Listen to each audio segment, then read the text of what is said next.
Hello, welcome to today's edition of the Inter-University Debates on Civic Space TV. I am Phillip Muliisa. Today, I host a panel of two gentlemen who will help us discuss something. I know we are inter-university and therefore we are talking student matters, and what we're focusing on today is how fundamental freedoms are being exercised in institutions of higher learning today.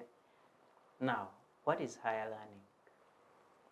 Tertiary institutions, universities, talk about everything above secondary level, and the fundamental freedoms in those institutions are what should drive what the country should have in the next level, in the next segment of leadership, segment of public service, segment of professional service in the country.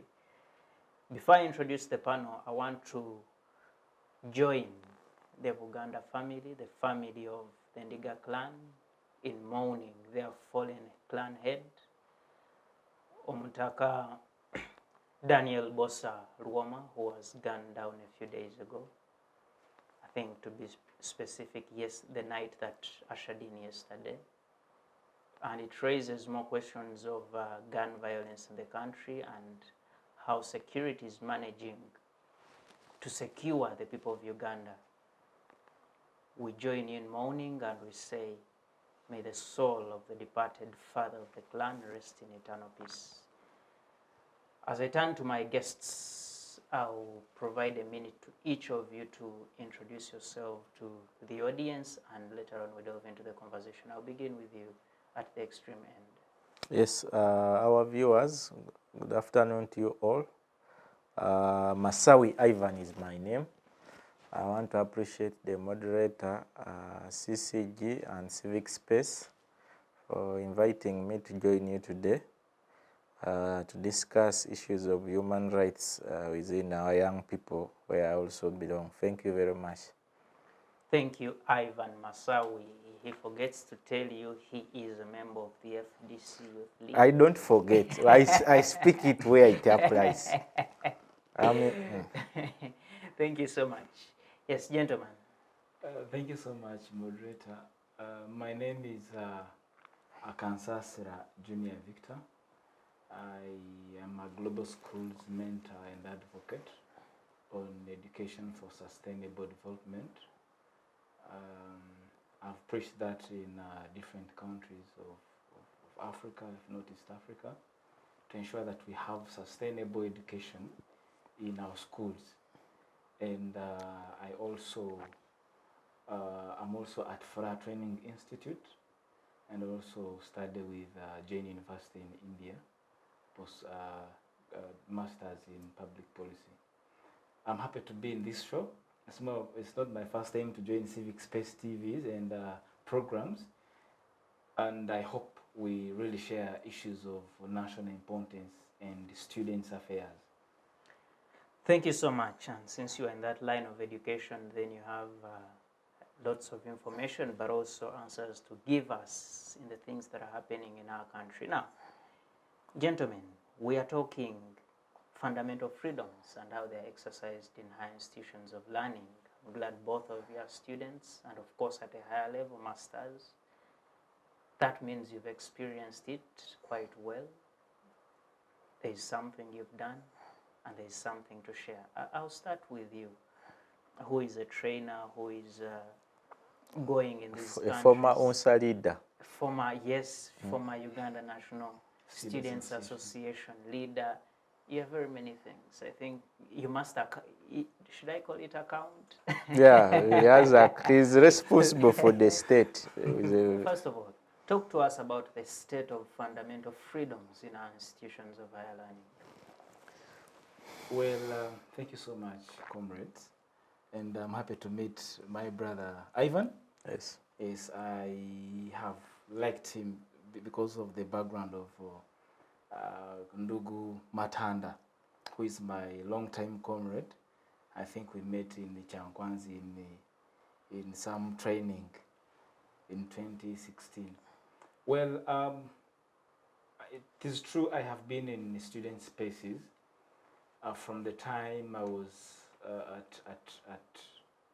the time I was a student in Hoima at Premier SS as the head prefect. I exercised my rights as a student, which UNSA gives us. Uganda National Student Association is an umbrella in the Ministry of Education that basically gives young people the rights to serve their students and the rights to serve this nation, basing on which affairs they want to share with the fellow students, be it political, be it social, be it economic, depending on what the leaders want to share with their students. And I have been a coordinator for UNSA for Kiruhura for 3 years before I went to Egypt for further studies. And at the moment, I'm waiting to coordinate Central Region, the institutions of higher learning in the Central Region. So meaning that I have passion for young people. And that is why I think we are here to discuss some of the issues that are either there or which are not there. So I want to say that Uganda and the government has really tried to create space for the young people. From the time NRM joined, held the conch to take on this country in early 1980s, and from the time it was NUSU, from the time it came to UNSA, so meaning that they had passion for young people. Of course, they knew what would happen if they not give students space. Because you remember very well, the group of Museveni, when they started shaking the country, they were still students, you remember. So meaning that even when they took over government, they realized if they did not come and give spaces to the young people, then this country, therefore, would not be a better country. Just look at the most leaders who have gone through UNSA. They are strong leaders in this country. Talk of Leader Nabe, talk about the Rugundas, talk about Tayewa, talk about so many. Meaning that if students are given the full freedom or full rights to discuss issues of national importance, there will be big leaders in not only Uganda, East Africa, and Africa. Thank you so much, Bwana Victor. You tell us the situation is okay, and I'm not here to oppose, I'm here to get your views. I'll come to you, Masawi Ivan. How is the status of freedoms? How are they instituted? How are they used at the institutions of higher learning? Thank you very much. Before I come to your question, I would like to give you a preamble. When I first joined Kyambogo University for my bachelor's in 2018, I never knew that there was going to be a very big change between the politics we were playing in high school from what we met at university. I think university politics was more difficult than even a constituency politics in some of the districts, like in Western Uganda, where you find a constituency of one sub-county or two, in Kazo and the likes. You have posed a very pertinent issue of freedoms. I can tell you, I don't want to go back deep into the examples, but I can get a case scenario at Kyambogo in 2019, 2020, where candidates, if you belong to people power and you use the beret, you would be removed off the ballot because you submitted the photo with a beret and they never wanted students to associate themselves freely, 18-year-old, as people power. The current state is not stupid. Museveni and his government have mastered the art, just like he told you. They know what they did when they were students, and they have used it as an intelligence to also curb down. Because I was a student leader at Kyambogo for between 2019 to 2022.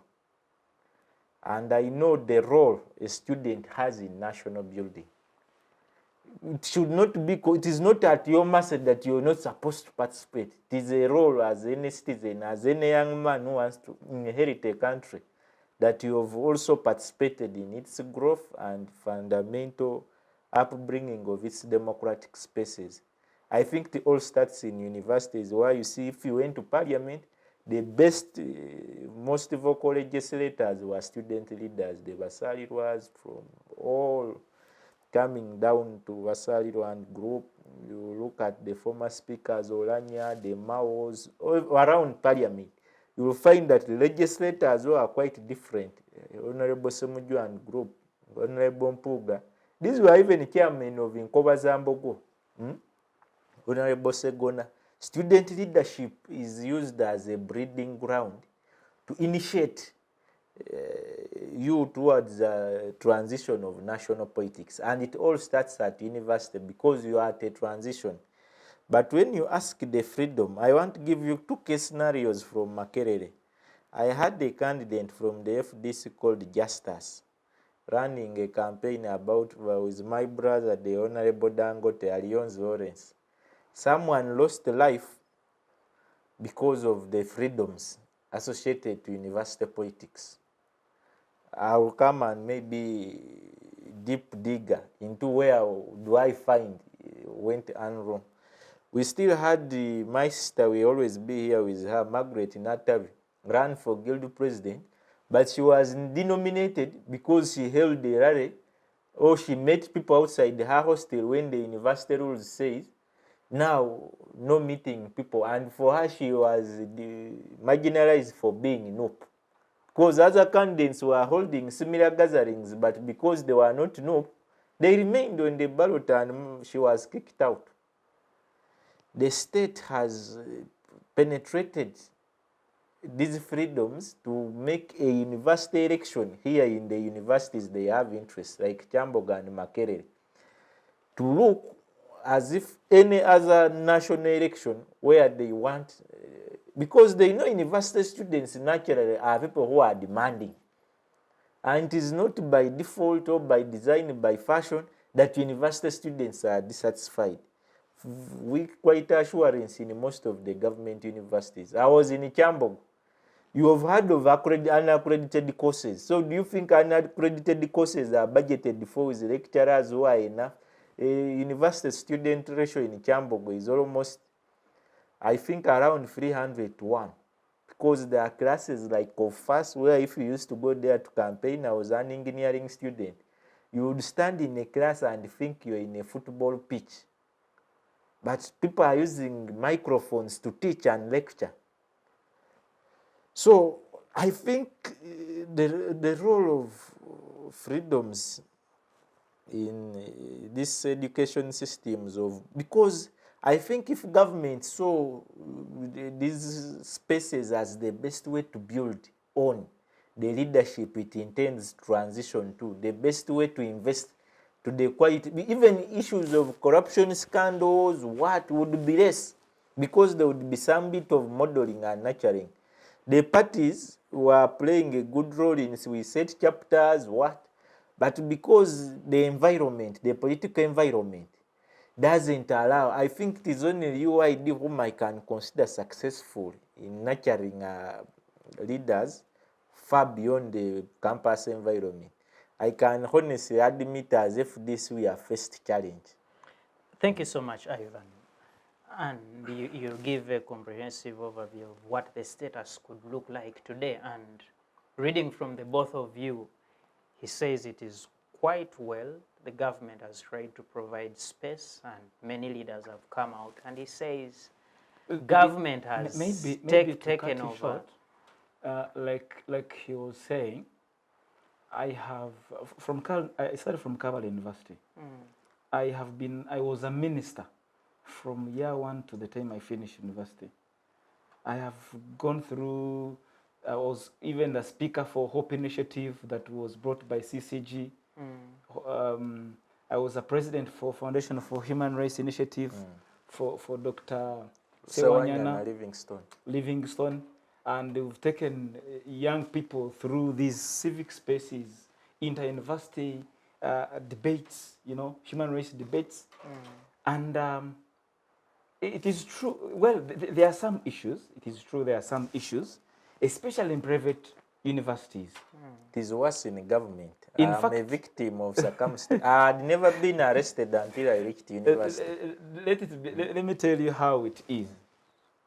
With government institutions, they allow democratic principles where parties come up and the students vote for the leaders they want to vote for, basing on the political parties they align to, right?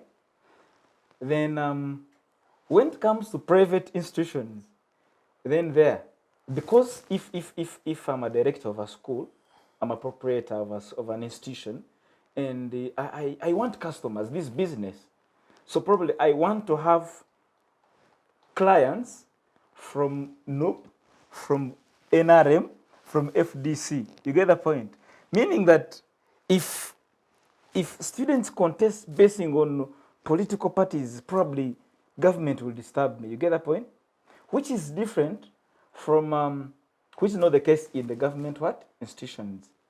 And I want to make this clear. When talk about freedom, who is influencing this? Is it government stopping partisan politics from occurring I want to in first private get the debate, this discussion, that when we talk about fundamental freedoms, we are talking about freedom of speech, freedom of basically speech and expression, right?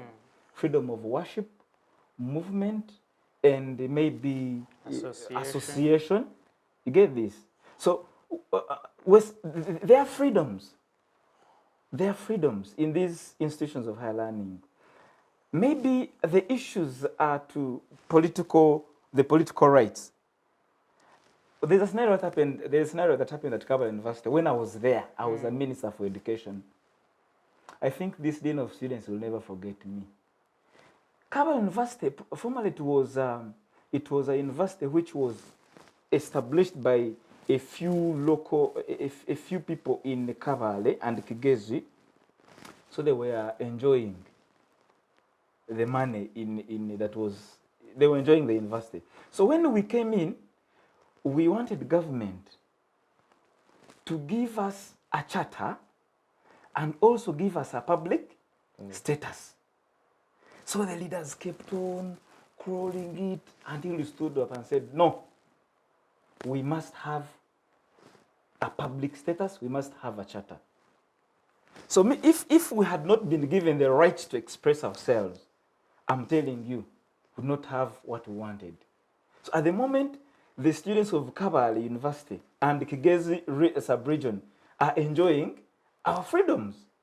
You get the point? So which I want to say today that there is some sense of freedom, fundamental freedom in these institutions. Though there are issues, but they're not, you cannot say that, you can compare Uganda with other East African countries that have joined.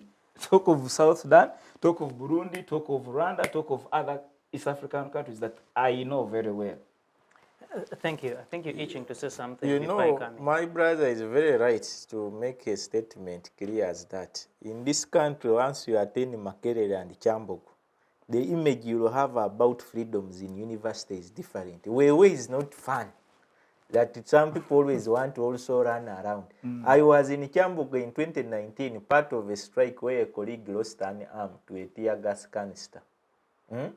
But why? Because they have implemented the 12 weeks policy that if you have not paid by the 12th week, you apply for a dead semester.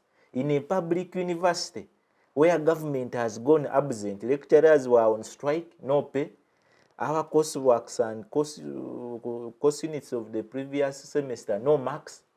Then you're telling us 12 weeks policy. We are there, you need to pay that money, but the economy itself by then was still grappling. A university, the quality assurance we receive, is at the Office of Dean of Students responsible for our affairs, they're always saying money has not come. Next quarter, this quarter. You see, the infrastructure, I think rights, maybe I was overriding it politically. But a right also is equivalent to the quality of education you receive. Do we have a right to receive courses that are unaccredited? Yet we pay National Council 22,000 every academic year. The students in Uganda, where is the accountability? Do we have a right for sex for marks, yet lecturers are paid? Yet there should be institutions in university, gender mainstreaming, to protect both boys and girls from sexual harassment. You can be here when boys are also being sexually harassed, but they feel fine. I think I've told you, me, I'm giving you cases of Kyambogo Makerere. As long as you study between Kampala Road, Wandegea, and Banda Hill, in between there, you will discover that universities in this country are being managed not to produce what they should produce, Yes, but to thank produce you, what thank you. fits the environment. And you mentioned that, I like that you mentioned that. You see, earlier I think it was you who mentioned that Museveni came through a students' movement. You mentioned the likes was of there in Norbert Dar es Salaam. Mao. You mentioned the likes of Anna Deke. You mentioned the likes of... but if you widen it, people like Julius Nyerere is a product of education. People like Kamuzu Banda, products of education. Jomo Kenyatta, product of education. Kenneth Kaunda, product of education. Nelson Mandela, these are people who made choices. These are people who broke through from education, from students' movements. And we're discussing freedoms. For example, freedom of speech. What should students at Kavala University, at Makerere University, be using this freedom for? Well, thank you so much. I want to say that much as we have rights as students, there are also institutional mandates we have to fulfill. It's not just about speaking or expressing yourself, but also depends on what has taken you to the university.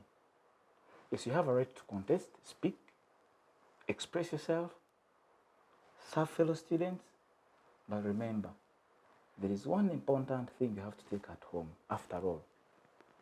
Either a past degree, or second lower, or first class. You get the point? So I have, I'm a witness of what has happened to most students, most of the students at universities. Especially, I remember I had just left Kavala University, and one of my comrades, he was in fact, he's the one who replaced me as a president for human rights. He's called the Ndugu Nicholas Viona Nebye. He was the president human rights just after I had left university. So he was talking about, and it also happened when I was there. CCG, as a speaker, I partnered with Foundation for Human Rights Initiative to hold a public dialogue. And because this is a government university, lecturers thought, the Dean of Science thought, it is sponsored by opposition. The man had to say, no, we cannot allow this nonsense. I said, no, Dean, you are lying. We have our rights as students. We are leaders. There's no curse, there's going to be no skirmish here. We are going to share issues of students' importance, students' issues here. Then he refused to give us what? The space. I mobilized my guild members, mobilized the students. Then we petitioned, went to the vice chancellor. So yes, the DVC. Then he had to say, no, you allow the young people to discuss. This is something that was very easy. Just take the students in the playground, they discuss, they speak their English, discuss issues, then they go back. You get the point? So when I left, this president was even put in prison. He was even caned by police, which should not have been the case. You get the point? So I want to think that sometimes our leaders, our mentors make mistakes. Just giving students their liberty to discuss issues that they want to discuss. Then some leaders want to use coercive means to handle some of the small issues in this country. You get the point? Another issue that I faced, I was a minister at my university. when the university stopped students from worshipping. I said, how can that be? I mobilized students, went to the dean of students, we told him, sir, this university is for everybody. It's for every religion. So can you please give us the right to pray from wherever we want to pray from in this university? The man refused. We wrote and petitioned, then it was allowed. Are you seeing what the students have? It doesn't mean you have to get stones, get pangas, then start, destroying the rooms, glasses. No, do things systematic. Thank you. Ivan, I like what he says, but I want to engage you a little deep on that particular issue. You see, in this country, many times when you talk about students, we are talking energetic people, and we are saying this, we should go to school and get a few concepts in maybe philosophy, in economics, and so on. But the voice of a student, like you said, more important in nation building, should be able to speak out on a policy on economics, should be able to speak out on a policy on immigration, should be able to feature somewhere on a policy on employment in the country, because this student after 2 years, 3 years is going into employment, is going into the real economics, is going into the real leadership. Where are the students of Uganda? I never see a statement from, say, the Guild President's Council of Uganda talking about a policy, a new law that is being debated in Parliament about, say, homosexuality, about a monopoly for Uganda National Oil Company. What are students doing in universities? While I was at Kyambogo, my mentor at Kyambogo was the 17th Guild President, His Excellency Mbazira John. These were issues. The very question you have posed are some of the questions he used to want to always pull us to discuss. The Uganda National Students Association has its patron as the wife to the president, and I think the president himself. No, the patron for UNSA is the president. And the Minister of Education Is the wife to the patron. is the wife to the patron. Please, yes. I don't know how such an association can function in anything that legitimizes that the current government is not serving it. In COVID, I witnessed the uselessness of UNSA. Students were stayed home. Masawi, you are saying uselessness. Very useless. I don't apologize for that. It was the most useless institution that I ever had hope in, given I was a student and associating myself to it. It may have been useful in the past that you gave people space. Because you got a chance and you come out and you reach somewhere, it doesn't mean you are very important to those who you serve. If you served many people and are in good positions, is when you feel proud of yourself. Not because me, Masawi, I went to Kyambogo, my life changed because of attending Kyambogo, and what of those who failed because the system really didn't grant them a chance. They got a missing paper, and for them they couldn't make noise like me.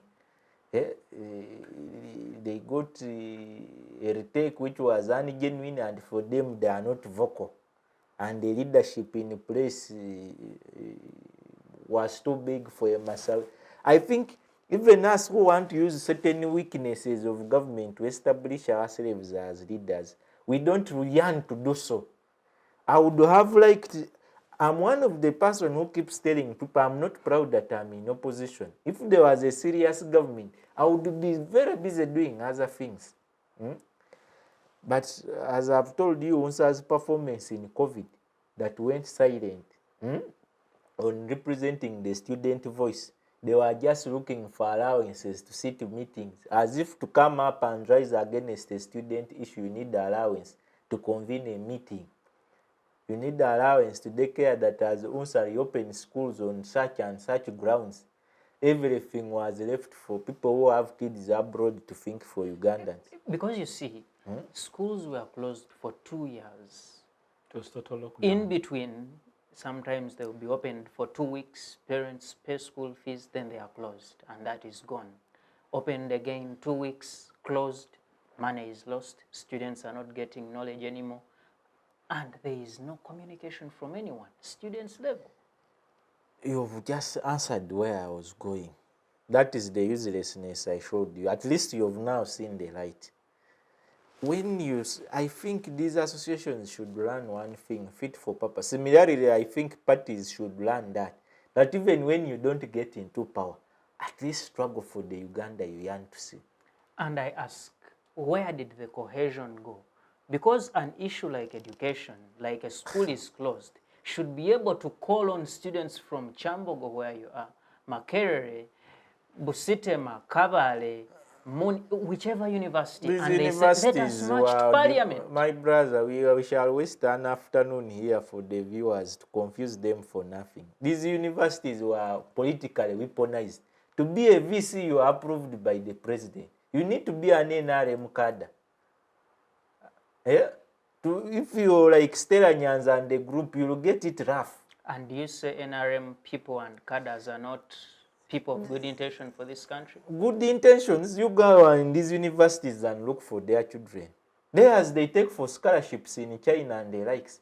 No, you wake up one morning and make a list of them and look for their children in Makerere or Chambo.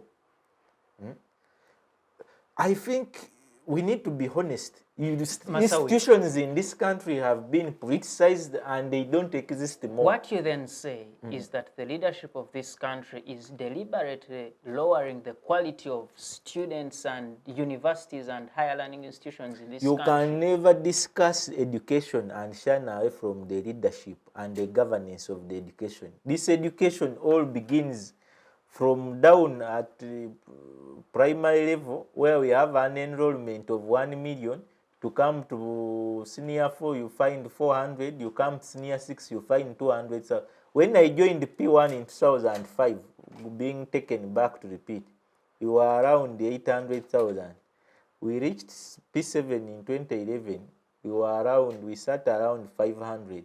We reached senior 4, we sat 320,000. We reached senior 6, we sat 100,000.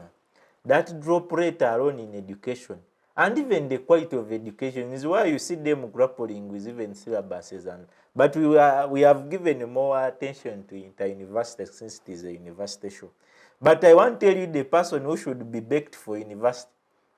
You may find it wrong that Masawi is always a very difficult man, but majority people reach university here in Uganda just to fulfill a cycle, but are even not well prepared for university.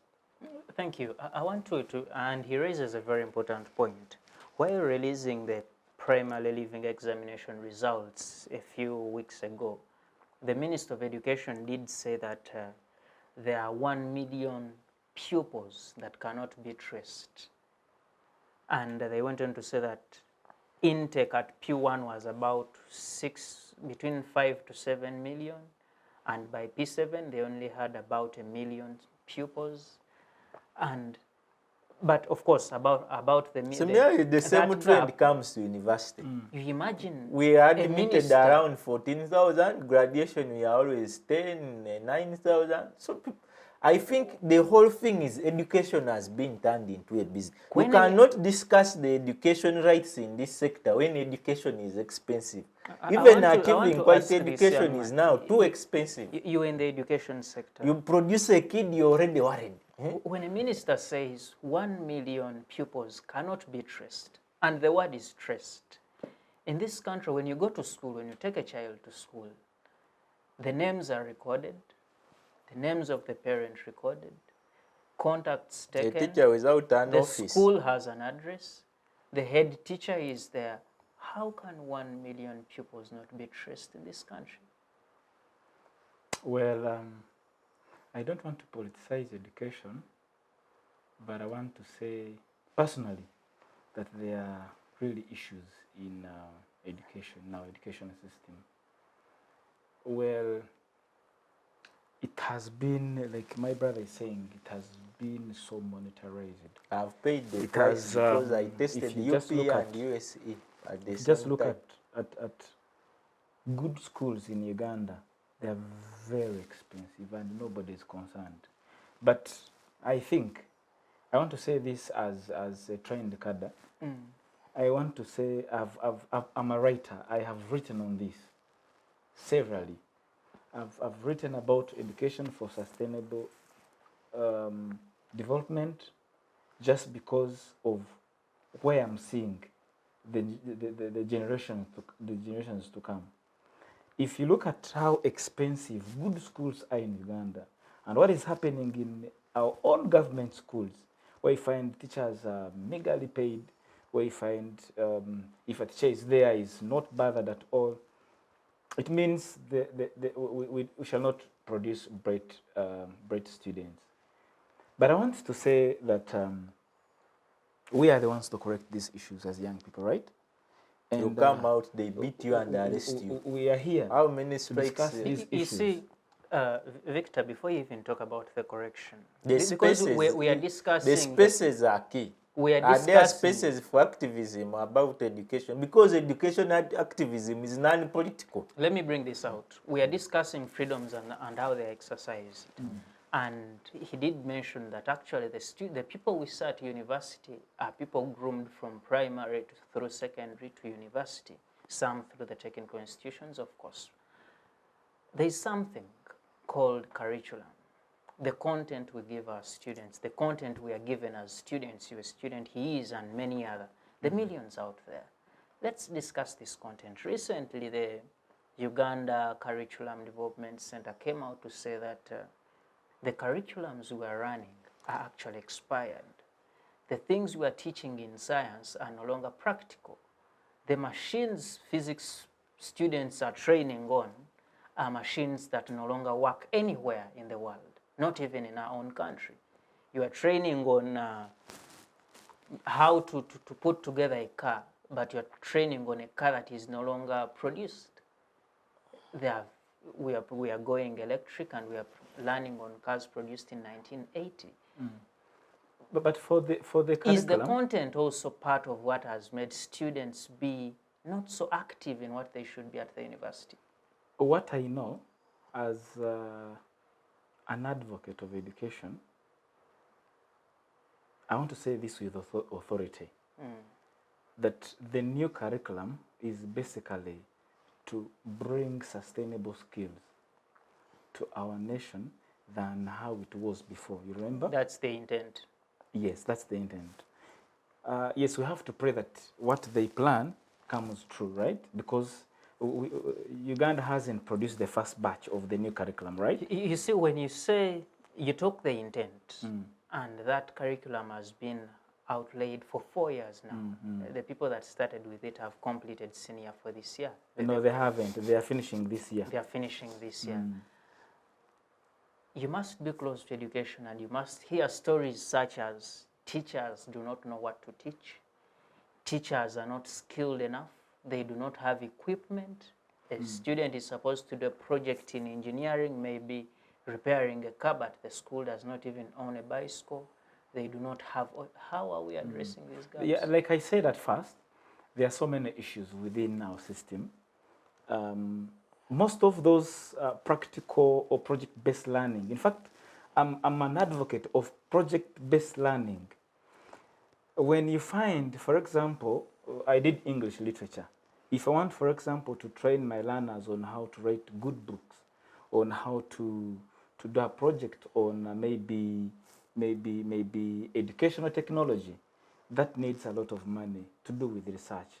Like I was in the previous TV show, I was telling the nation that even research is very expensive in Uganda. Yet we must ensure that learners know how to do research.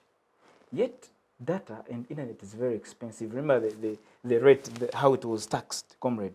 You remember how it was taxed? So meaning that we have to find ways of speaking the truth. If you fear, let's not all fear. This is our generation. we are in our, even if you run away from it, it is our generation.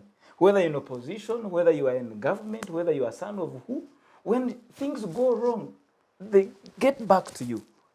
And you see, that comes back to the content I'm talking about, because research is again driven by the little knowledge you have. You have something and you say, let me drive further to pick more information about this particular subject, or let me specifically go for this discipline and see where it ends. Now, you did mention OTT, the taxing of internet.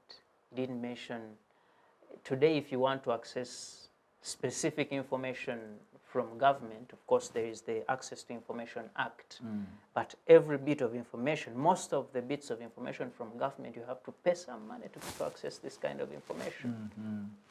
How does a junior researcher who is starting his career get access to, you don't have a job, you are looking for information that should be, I'll give you information.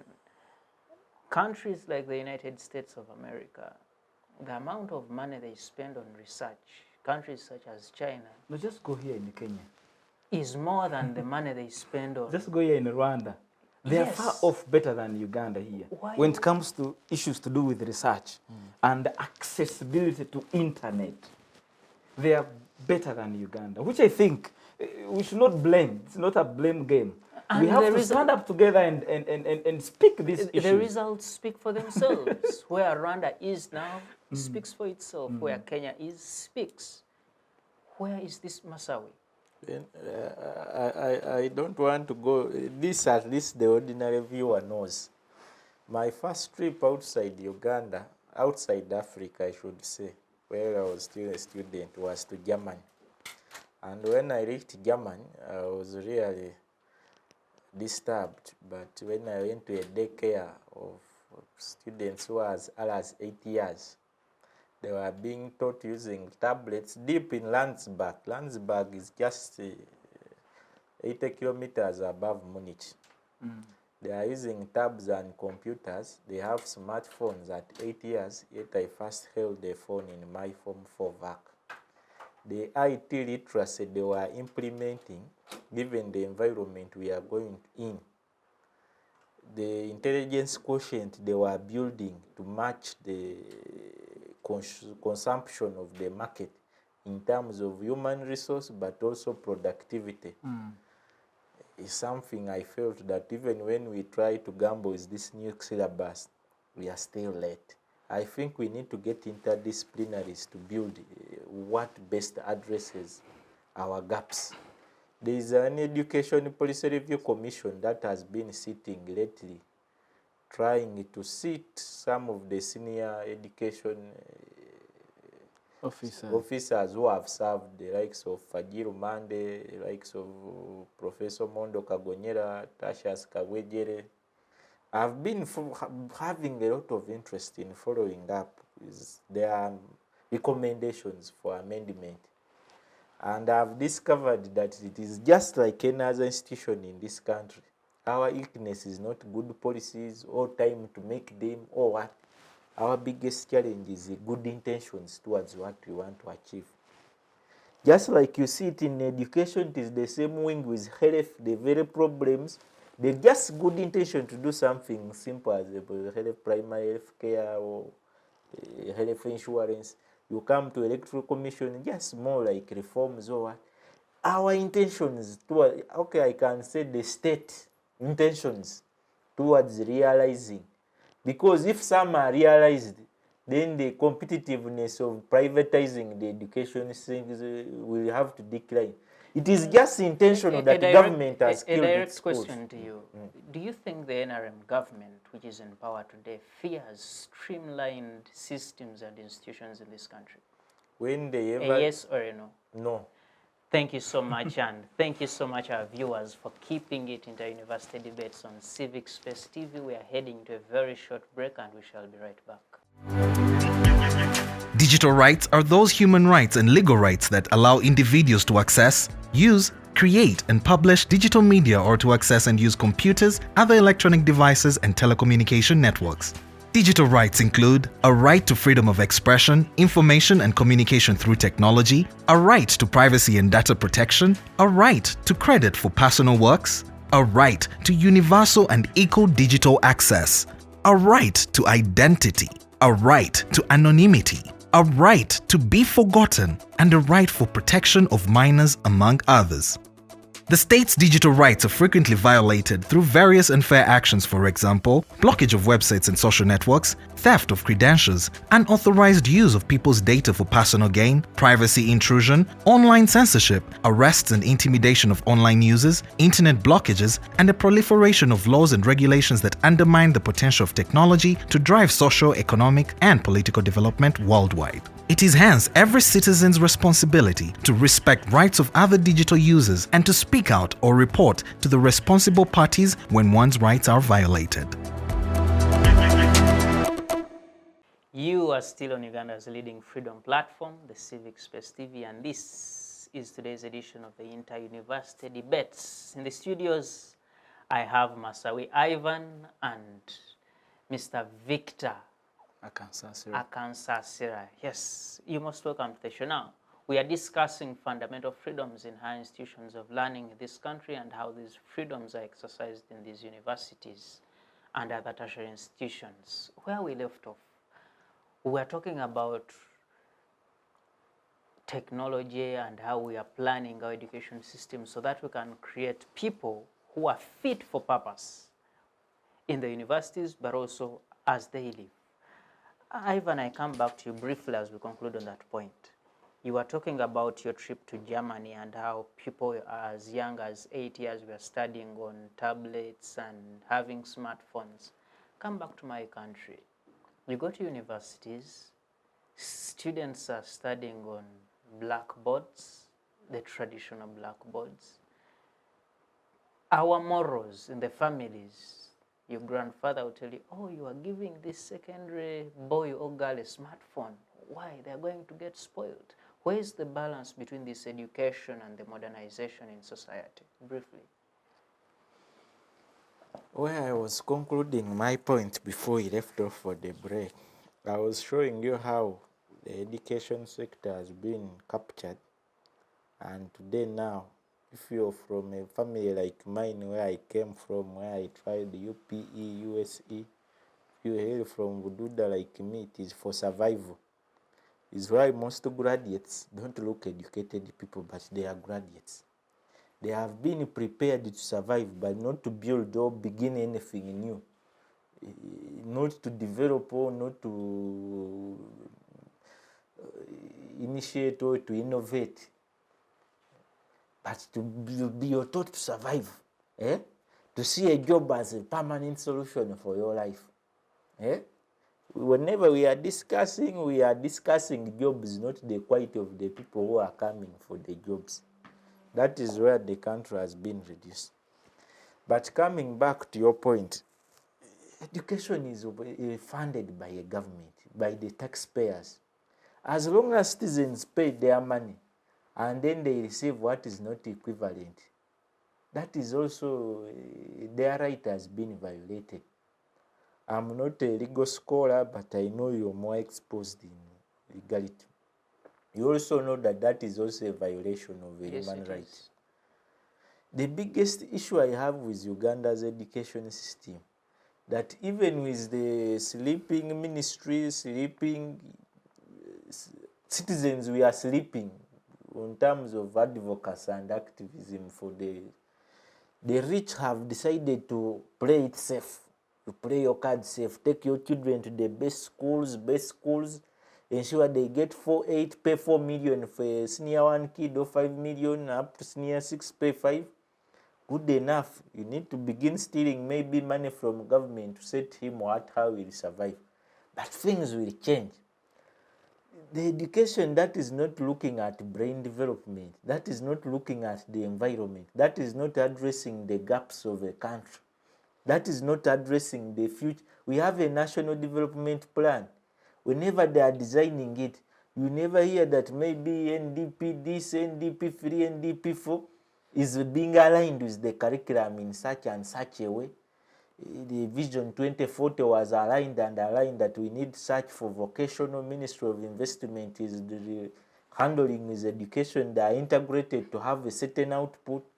I was at Kyambogo doing engineering, but I know how many practical lectures I missed because the tuition I paid went through URA was not able to be remitted for practicals. And the issue is next financial year. The issue is money has delayed. The issue is there is no time, we have not recruited a technician. And I know how much cost I've paid in the field to train myself to be the biomedical engineer I am. Say that again. You paid money through your I pay money. Universities today pay to URA. Yes. You pay money. Government receives money, uses it for campaigns, recruiting soldiers and what. And universities are busy borrowing. When he tells you the budget for research for Chambogo is 300 million and it was recently cut in budget cuts to around 150 million. A university with 40,000 students and your budget, if you divide 300 million by 40,000, it is less 10,000 shillings. Capitational grant of a primary kid in Uganda is 10,000 per term. So a year capitational grant that government allocates to one kid is 30K. In government, I pass through UPE, I know what I'm talking about. And the US is 47. Yeah, 47,000. Then times 3, you pay on a student. And then you want us to discuss happily because today I'm wearing a suit as if I played safe. Maybe it is a gamble, but that is the reality. That very many people today are shying away from being fathers because of the bills associated. You know, any citizen, including me myself, I would be very satisfied and sweet about myself whether Museveni is a bad leader, but issues of education, health are free. If education and health was completely free, whenever I come to the road to go and become a public nuisance, I would think twice. At least I can afford, I will struggle with infrastructure, I will struggle with security, but at least education and health are free. We shall learn how to survive. But if learning... But you cannot have good education when you have no peace. You know, the next day you are like South Sudan. I think all of them are important. The peace of Uganda here has been man-made. I will ever ask you to tell me of a peace which never, of a war in Uganda which never began as an election. Did Museveni win? He went to the bush, caused people to die. Konye's issues with government and Rakwena. These are issues that even led to peace talks of Mao Rugunda and Betty Bigombe sitting down. It means Ugandans' issues are man-made. We need to discuss issues of South Sudan which are ethnistic and religious, different from our issues. We have been a very lucky country, but we have not utilized our potential. I think we are average. I can categorize Uganda as that. Thank you. One scholar did say that when one is given so much, he becomes so reluctant that he doesn't. We are very inclusive of myself. I want to engage you, and I take you back to the revolutionaries of Africa. When you look at people like Nelson Mandela in his student days, people like Kenneth Kaunda or Mwalimu Julius Nyerere, these are people who led themselves as students, and they went on strikes, not for food at the institution, but to tell government that, please, you either do this or this country is going the wrong way. These are people who led strikes to go to the parliament and tell government that, oh, our brothers in Kenya have got this challenge. Dear government of Uganda, you must do something. Dear government of Zambia, you must do something. Because these are fellow Africans.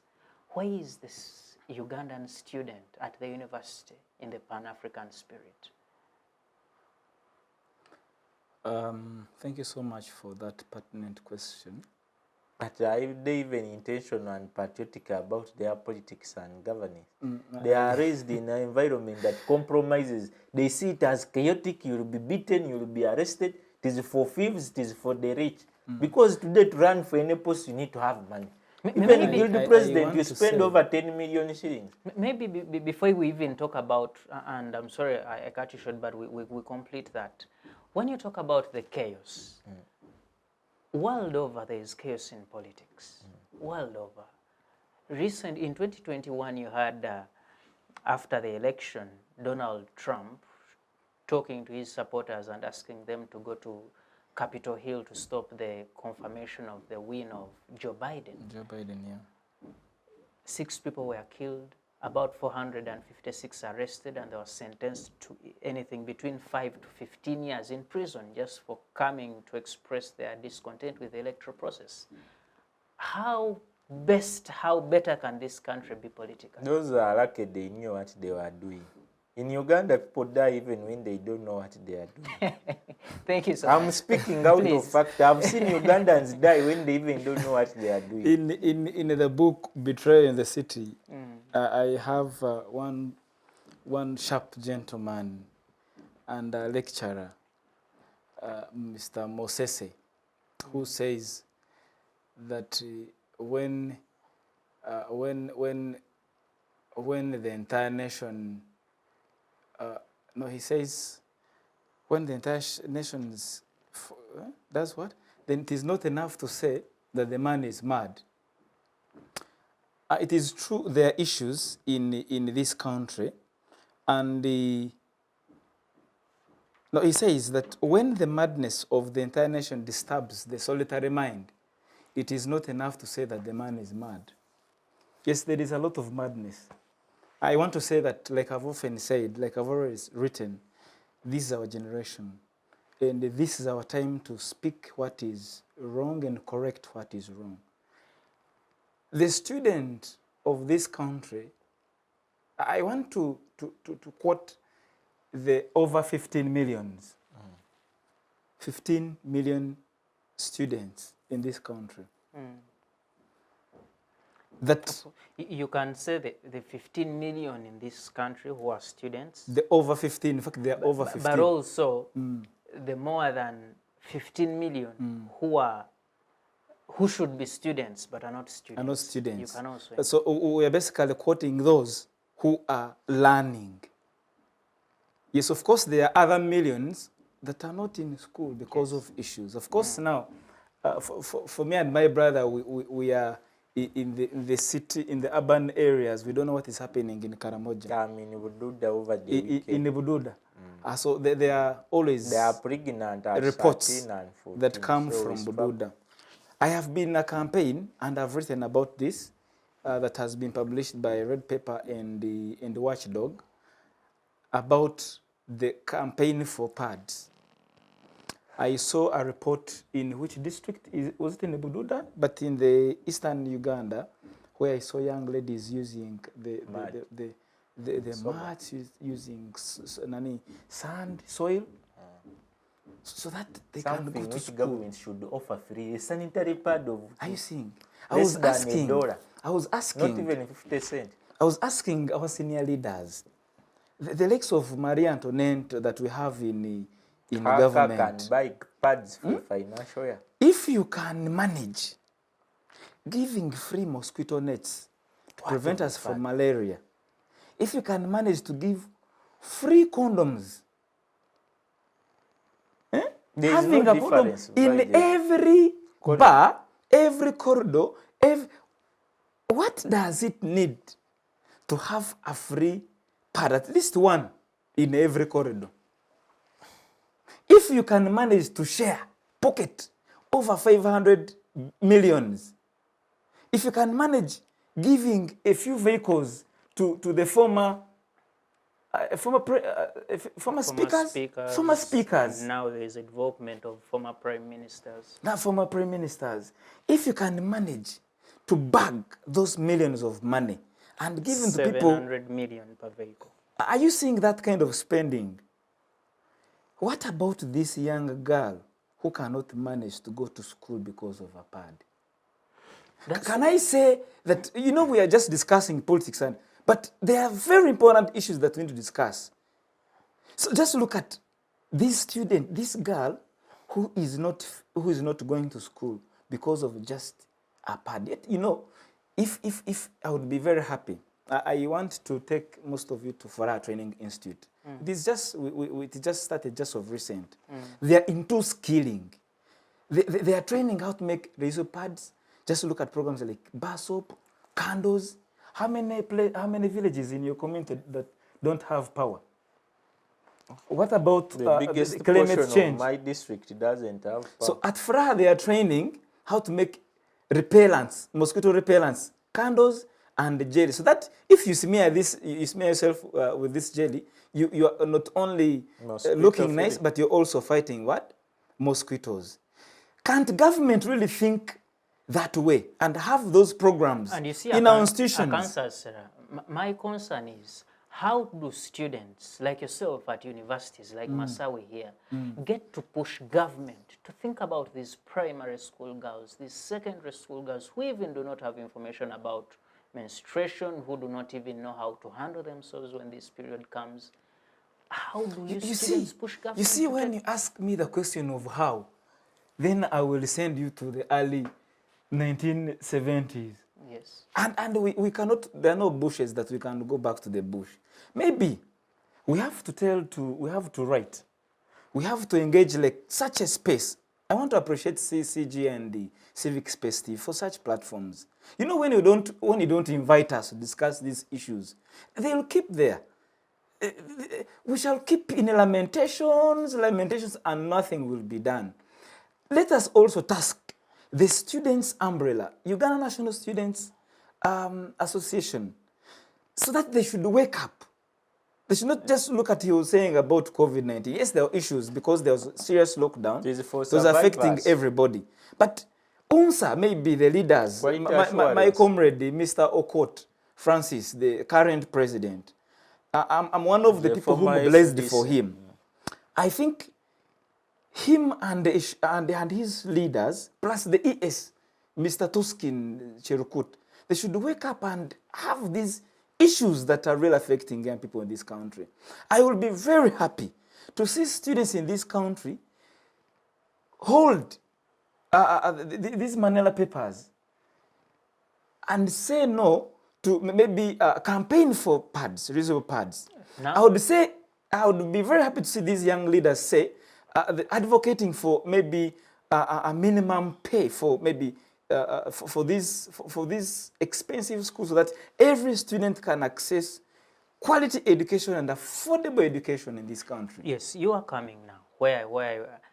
Sorry, I answered but no, I want to, because you see, you talk about UNSA, His Excellency, or Court, and previously we had Mr. Collins, is it? Bill Clinton, yes, the former president. And many others. But you see, we have leadership at Uganda National Students Association. We have leadership at the National Youth Council.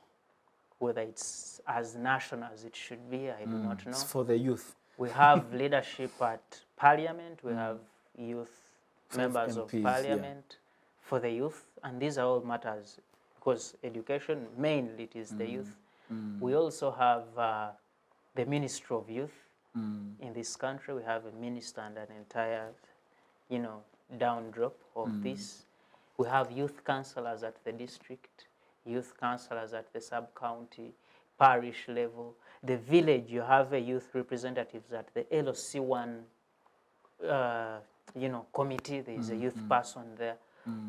What are these people doing?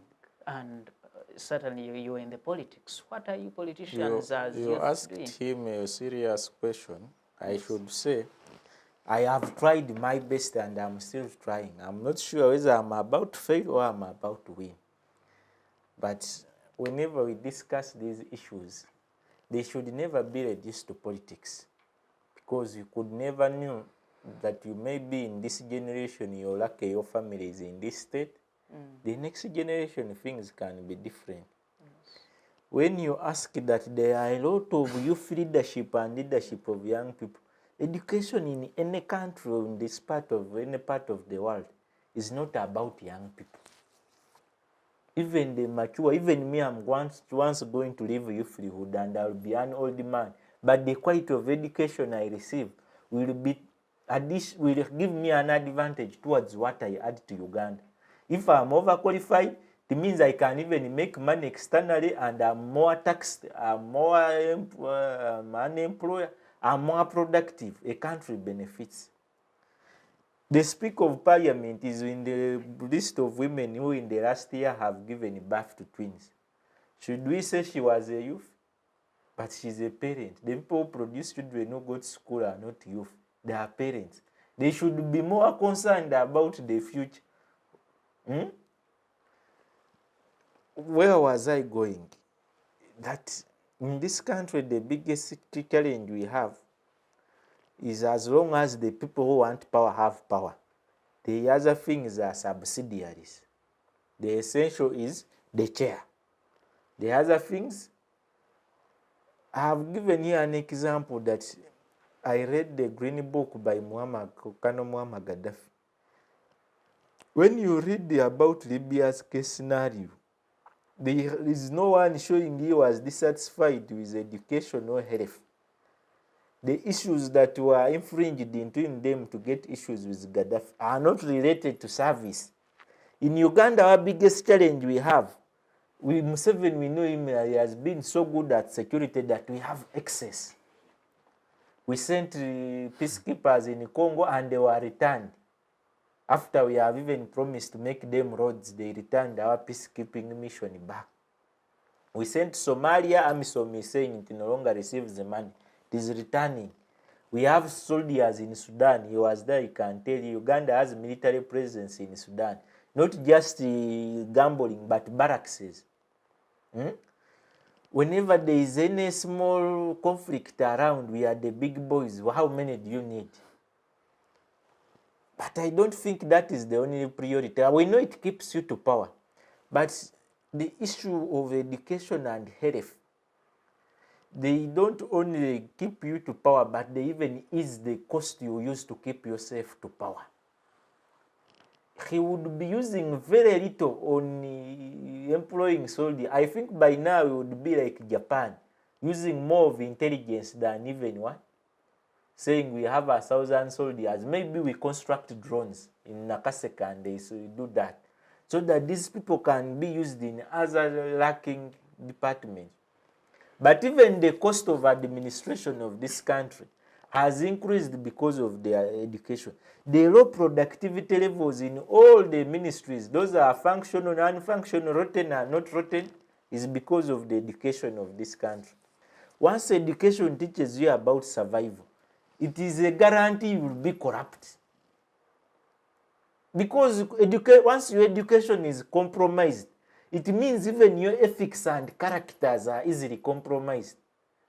I'm speaking this because both my parents are teachers, and even out when I return to the village, I know I'm a son and you see, Masawi, what you say is quite worrying for this country, because you then say that the young people that are vying to get into these positions are equally going to be as corrupt as allegedly the people that are there. I don't want to give you the latest example. You'll call me a bad man. Okay. But I can tell even me I'm a survivor because of the current environment created.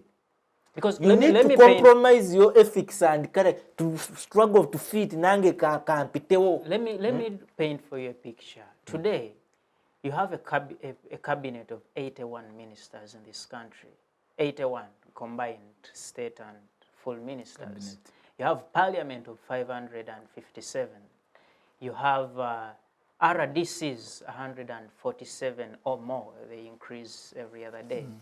You have chairpersons LOC5, you have commissioners, you have district chief cows, you have permanent secretaries, you have directors at different levels, and most of these people, government buys for you a car, government fuels your car, government maintains your car. That is what I told you. From directors level upwards, people have convoys of big cars. It is what I gave you on the result of education. We shall never discuss anything in Uganda here. Once we don't organize our politics, we don't organize our priorities of education, health, and economics. That is agriculture per se.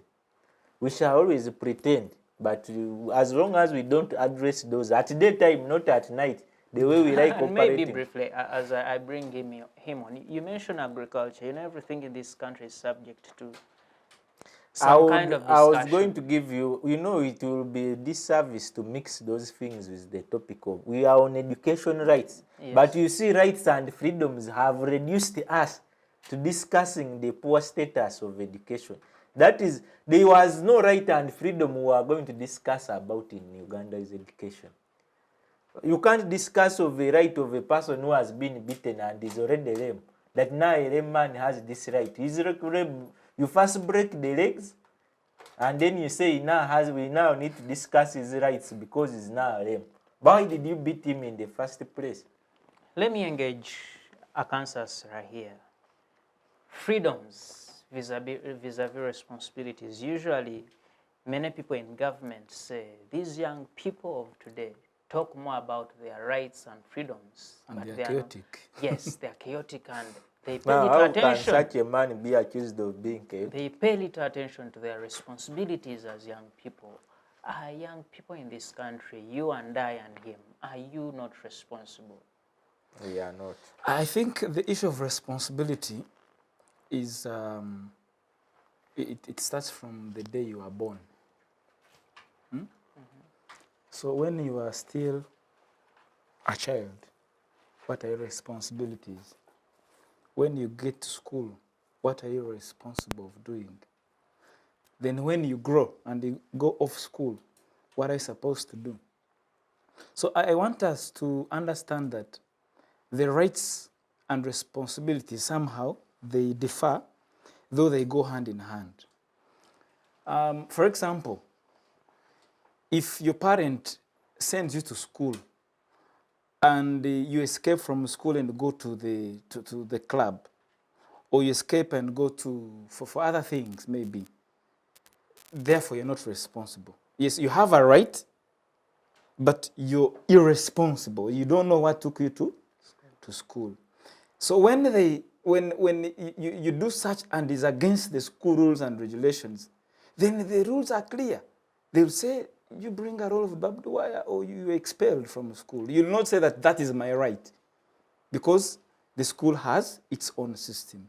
So the same thing, it comes to our country as the way it is governed. Yes, there are policies, there are bills. I remember somebody, is it Amambabas, who asked the Public Order Management Bill, and the same bill worked on him when he contested.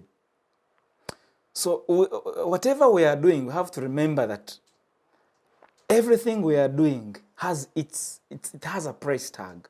Whether wrong or right, there is a price tag. So the only thing we have to do is we must live responsibly, even if you have your rights. We lay the ladder to the right wall. When you have rights, or you have the freedom, how do you use your freedom? Is your right, is your right fighting the other person's rights? Like, for example, if you have a right to contest and maybe look for elections or even contest, I think we never are you supposed to make noise for other people? If you have, for example, a bar, are you supposed to make noise for other people who are sleeping because it's your right? I think we always neglect questioning those entitled to the responsibility over others.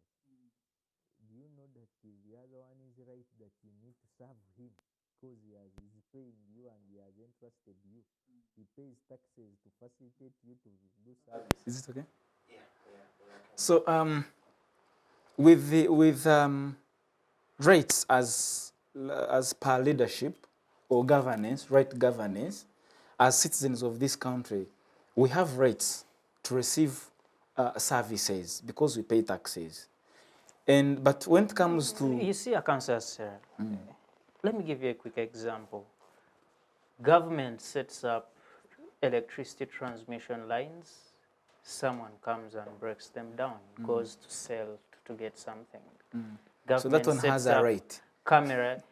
Cameras in the city, someone steals the equipment. Government sets up a road, someone comes and maybe takes away the stones or the cement. I did paint for you a picture of the 1 million, or reduced 300, or reduced 200, or reduced 100, or reduced 10,000 in a university admission. Where do you expect them to get survival? As long as, you know, education is a basic need, a primary foundation for building a country's growth and advancement. Go and review all countries that people always say, we are with Singapore, they don't want to read, they just say. That is the funny bit. But also, But when you read what these countries did, they knew where to invest. You know, education, you're simply building human resource. How the country is going to look like. Whenever you're traveling to any country abroad and you reach its airport, as long as the taxi picks you up, you'll know the kind of development by the people who welcome you. So with education, in this country, everyone has a right to education, and I want to say this clearly. But there are other freedoms that we're talking about. Talk about movements. Yes, at least today, everyone can move to every part of the country freely at any time. When maybe the issue is the right to speaking, especially when it comes to politics. You understand that? Politics is second, which personally I think we have the right to speak what is right, not talking far. For example, if a minister, if the commissioner or the cow steals money in your district, you have a right to check. Ask them, why are you stealing our money? You're talking about, you have been saying about the Boloba hospital. But this week, the LOC5 Who is defending these thieves? The LOC5 in Kagadi has just killed one of his voters in Mohoro. Yesterday, a police officer who also killed another one. I was in Kagadi a few months ago for work duties. If LOC5 has killed one of his voters who was protesting for a poor road. You see, my contention with him... All that is, how could you trust someone as LOC5 when he has a very weak academic qualification? Yes, you see, so my the education, briefly, if I engage he was talking about the issue of the dropping, the dropouts.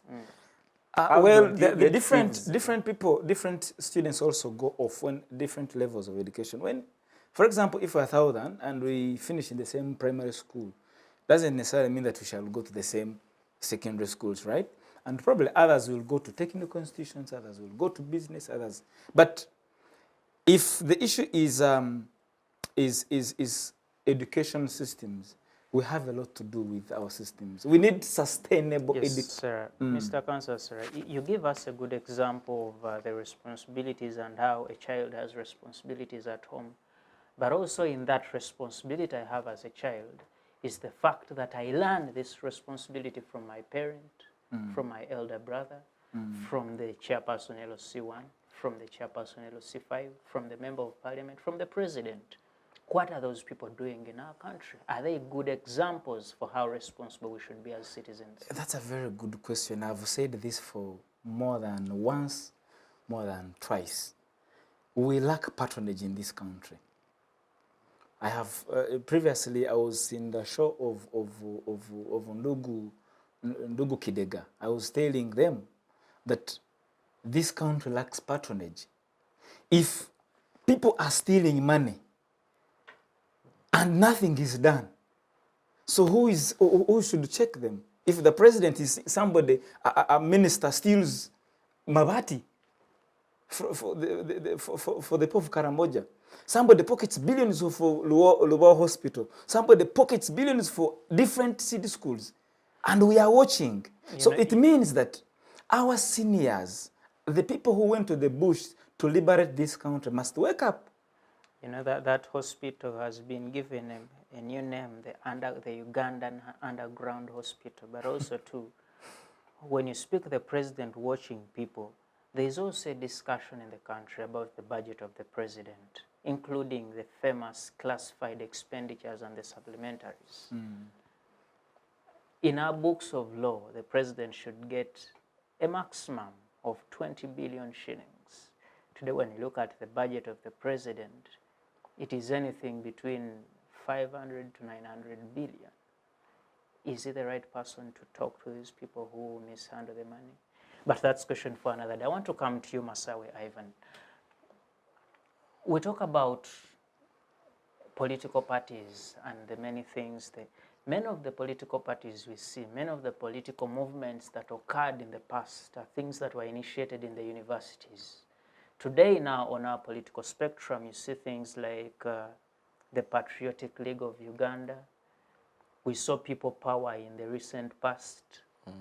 There is something new today called Yellow Youth Movement of Uganda. And these are NRM things. Youth Cadre Association. Yes, very many things. But key to this is that for the Patriotic League of Uganda, someone of 50 is heading it up. People Power, it was someone I think of 40 or something like that. The Yellow Youth is someone who is a youth, but of course... He's past 30. He's not a youth anymore. Jacob Ayero, the chairman, NYC. Do we see, what happened to that zeal of students in this country starting up movements that in effect will be the political movements of this country for the future? I told you education is all the cause of that. They receive a pure education, they can't be employed, they can't do anything. They are surviving in politics. You become a predator, I don't know, you become very wild and hostile. You're reduced to look greedy outside to the public, you look hopeless. You see, because it's the worrying education seeing of the young country... people. It's worrying seeing young people kneeling down to... No, but what support. can they do when the system has manufactured them like it? You know, standby generator. it should be a right for them to the support their candidate of interest. Yes. But the challenge is when you mix this country and you ask a question, the fact that we are in education and you want me to paint using NRM. NRM is like a faith of a country where you find born agains in Kyambogo, you find the Pastor Bujingo who can be like the Patriotic League, then you find the cults which can be like the Yellow Youth Movement. Those are cults. That's how I can sum the governance of NRM. Then Museveni is God. Then let's come back to education.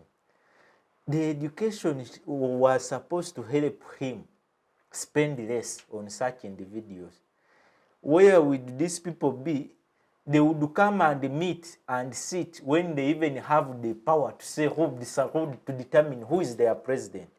But they don't have power. They are beggars. In FDC, I'm supposed to have power. Yeah? And I do exercise it whenever I get it, to vote who is the president. Is why those who felt that the people the other side maybe have refused and they went away. Any sitting citizen, you're supposed to have power to beg for accountability, to exercise what happens and what. As long as Ugandans lost that power, and that power can be attained politically, but it needs to be taught. All that is addressed in the quality of education someone brings. I'm unlucky I received this late. I knew this after reaching university. I would not have known this at Mbareses. What would happen if I knew my roles and responsibilities as a citizen more better as P1 in Bumari Primary in Bududa? I think they would be different in the output. And life is timely. We are here for a short time. The more you be average, the more you've been useless to yourself and the country. Simple as that. Thank you so much. Gentlemen, unfortunately our time is fast spent. I'll give a minute to each of you to give us a way forward briefly and your final remarks. I'll start with you. Thank you so much, my brother, and CC Civic Space TV for giving the young people such platforms. I want to say the government and the ONSA, or Ministry of Education, is trying to give the young people the voice to share their ideas. I saw this last year in December in Chankwanzi, where most students came together and voted for their leadership. But the question is, will this leadership deliver? That's the main question. Then if you talk about National Youth Council and the Parliament, we have the people who are representing us there. What are they doing? Are they not seeing what is happening in the education system? They should wake up. I want to say I'm not happy with the president for really romancing thieves in this country, for romancing corruption. The other ministers have really failed. In fact, like I've always said, the patronage is failing. When you find a minister is stealing, that means you want me, you're also grooming me to steal, which is really bad for our generations. Lastly, we are all for pro-sustainable education. We need education, this education that will basically impact sustainable skills to this younger generation, so that in so many years to come, they leave school when they have something to start for themselves, not depending on politics and handshakes. Thank you so much. Thank you so much, Akansasira Victor. He says, Mr. President, he and students in this country are not happy with the way you are massaging corrupt people and corruption. I hope the message comes your way and something is done. Ivan Masawi, man from Bududa. I want to thank our viewers, Civic Space. I know issues of education are too wide, but I think education, even from the biblical times, is a sole responsibility of man, because God has even passed it through writings, through very many prophets have come and written. It is just calls for good intentions to those in power. Because if you think that you will sell our education by creating classes, those who are in the upper class and lower class, these dropouts will find your upper class kid at 25 somewhere with an iPhone, beat him up and take it like it is in some streets of other countries, even break his teeth. You are creating security disparities. You are not playing it safe. Education should be a flat line. Education should be something Maybe used to define if you allow me a second in your time, they will either break the teeth or this vagabond created because of lack of education, if he's a boy, will actually come and convince your daughter and marry them. Or if he's a girl, will get married to your son and you won't like the result. Whatever, because where the world is going is rotting because of us and we have discussed education. We have even shunned away from our African education of values, cultural systems, because we even see that as very traditional. There is a gap where we have been dropped of copycats in between there, and we are stuck. We have been reduced, arrested from there, and now we discuss in between there, between a rock and a hard place.